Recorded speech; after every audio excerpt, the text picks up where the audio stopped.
Hello everyone. मैं सौरभ सिंह आप सभी लोगों का सर्वे एकेडमी में स्वागत करता हूं। आज की क्लास में हम भूगोल में एनसीईआरटी आधारित प्रश्न में भाग 17 को देखेंगे। अभी तक हमने भाग 16 तक देखा है, जिसका लिंक डिस्क्रिप्शन में दिया हुआ है और यह वीडियोस प्लेलिस्ट में भी अवेलेबल हैं। आप वहां जाकर उन सारी वीडियोस को देख सकते हैं। तो क्लास को स्टार्ट करते हैं। क्लास को स्टार्ट करने से पहले, जैसा कि हर वीडियोज़ में होता है, मैं आपसे पिछले वीडियोज़ का एक क्वेश्चन आपके सामने रखूँगा और उसे आप कमेंट बॉक्स में ज़रूर बताइएगा। तो आज का क्वेश्चन हमारा है, भूकंपी तरंगें कितनी प्रकार की होती हैं। हमने बताया था 3 प्रकार की होती हैं। तो सबसे सर्वाधिक जो खतरनाक भूकंपी तरंग होती है वो कौन सी तरंग होती है, ज़रूर कमेंट बॉक्स में कमेंट करके बताइएगा। तो चलते हैं क्वेश्चन की तरफ। आज का हमारा पहला क्वेश्चन है, भूकंप का मापन किस यंत्र से किया जाता है।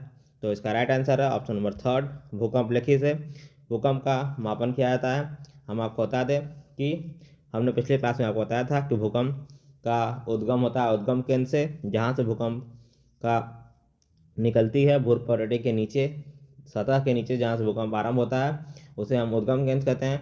और जो सतह पे आती है भूकंपी तरंगे, उस सतह को अधिकेंद्र कहते हैं। और हमने बताया था 3 तरह की तरंगे होती हैं, पी तरंग, एस तरंग और एल तरंगे। पी तरंगे अनुप्रस्थ अनुदैर्ध्य तरंगे होती हैं, एस तरंगे अनुप्रस्थ तरंगे होती हैं और एल तरंगे पृष्ठीय तरंगे होती हैं। तो बढ़ते हैं नेक्स्ट क्वेश्चन की तरफ। हमारा अगला क्वेश्चन है आपके सामने, महोगनी और रोजवुड पेड़ किन वनों में पाए जाते हैं। तो इसका राइट आंसर है ऑप्शन नंबर 2, उष्णकटिबंधीय सदाबहार वन में महोगनी और रोजवुड नामक पेड़ पाए जाते हैं। चलते हैं नेक्स्ट क्वेश्चन की तरफ। दादर और नागर हवेली और दमन एंड दीव की राजधानी क्या है।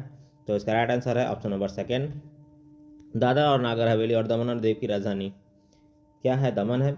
इससे पहले दादर और नागर हवेली अलग केंद्र शासित प्रदेश था और दमन और दीव अलग केंद्र शासित प्रदेश था। हम आपको बता दें कि दोनों मिलने के बाद दमन और दीव की राजधानी जो थी दमन, उसे ही दादर और नागर हवेली और दमन और दीव की राजधानी घोषित कर दिया गया है। हम आपको बता दें दादर और नागर हवेली की पुरानी राजधानी क्या है, दादर और नागर हवेली की पुरानी राजधानी सिलवासा है। चलते हैं नेक्स्ट क्वेश्चन की तरफ। हमारा अगला क्वेश्चन है, पृथ्वी का आयतन का कितना प्रतिशत भाग पर्पटी है। तो इसका राइट आंसर ऑप्शन नंबर 1, पृथ्वी के आयतन का 1% भाग पर्पटी है। हम आपको बता दें कि महाद्वीपीय संहति में इसकी त्रिज्या जो है पर्पटी की वह 35 किलोमीटर है। और यह किससे बना हुआ है, इसमें प्रचुरता होती है सिलिका तथा एल्युमिना की प्रचुरता, खनिजों की प्रचुरता होती है और इसीलिए इसे Cl कहते हैं। सिलिका सी से सिलिका, एल से एल्युमिना। हम आपको बता दें कि महासागरीय संहति में इसकी जो त्रिज्या होती है वो 5 किलोमीटर होती है। तो यहाँ पे पर्पटी की त्रिज्या में अंतर होता है महाद्वीपीय में और महासागरीय में। महाद्वीपीय में ज़्यादा होती है, उसकी त्रिज्या 35 किलोमीटर होती है और महासागरीय में कम होती है, 5 किलोमीटर होती है। और महासागरीय में किसकी प्रचुरता होती है, इसमें सिलिका के साथ मैग्नीशियम की प्रचुरता होती है और इसे सीमे के नाम से जानते हैं। हम आपको यहाँ आपको समझ में आ रहा है कि इसमें क्या डिफरेंस है।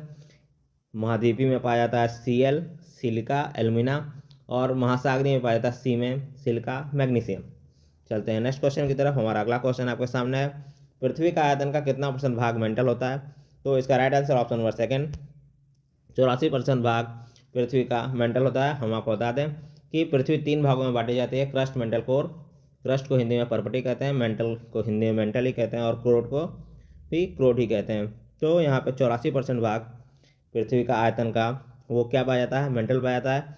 और मेंटल की त्रिज्या कितनी है, 2900 किलोमीटर। जहाँ पर्पटी की त्रिज्या हमने बताया कि महाद्वीपीय में 35 किलोमीटर है और महासागरीय में 5 किलोमीटर है, वहीं मेंटल की त्रिज्या कितनी है, 2900 किलोमीटर। चलते हैं नेक्स्ट क्वेश्चन की तरफ। हमारा अगला क्वेश्चन आप, पृथ्वी की आयतन का कितना % भाग क्रोड है।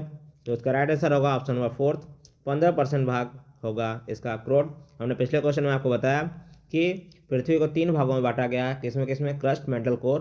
क्रस्ट क्या, ऊपरी भाग को क्रस्ट बोलते हैं, इसे हिंदी में पर्पटी बोलते हैं। बीच वाले भाग को मेंटल बोलते हैं और अंदर वाले भाग को क्रोड बोलते हैं। तो पर्पटी कितना था, 1% था और उसके बाद मेंटल कितना था, 84%। तो 84 1 85 हुआ, बचा हुआ भाग कितना हुआ, 15% बचा। 100 में से 85 घटाएंगे तो 15% भाग हमारा क्रोड होता है।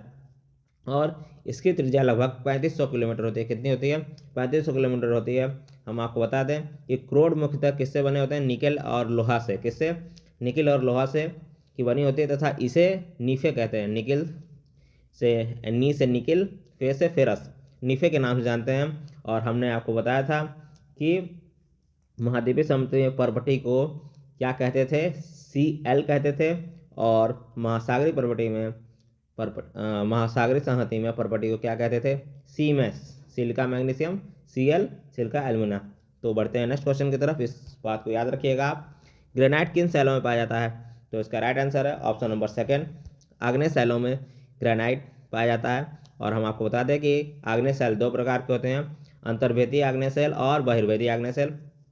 अंतर्वेदी आग्नेय शैल क्या किसे कहते हैं, जो जिसमें कि द्रवित मैग्मा जो होता है वो भूपर्वटी के अंदर जब ठंडा हो जाता है तो उसे अंतर्वेदी आग्नेय शैल कहते हैं। और बहिर्वेदी आग्नेय शैल वही कहते हैं जिसे कि पृथ्वी की सतह पर आकर जो लावा होता है, द्रवित मैग्मा होता है, वो ठंडा होता है और ठंडा होकर ठोस बनता है, उसे हम बहिर्वेदी आग्नेय शैल कहते हैं। चलते हैं नेक्स्ट क्वेश्चन की तरफ। हमारा अगला क्वेश्चन आपके सामने है, सुएज नहर का निर्माण कब हुआ था, तो इसका right answer option number second, वर्ष 1869 में सुएज नहर का निर्माण हुआ था।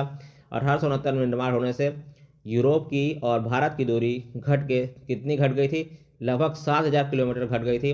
पहले यह अफ्रीका से घूम के आते थे, जिससे कि उन्हें 7000 किलोमीटर ज़्यादा दूरी तय करनी पड़ती थी।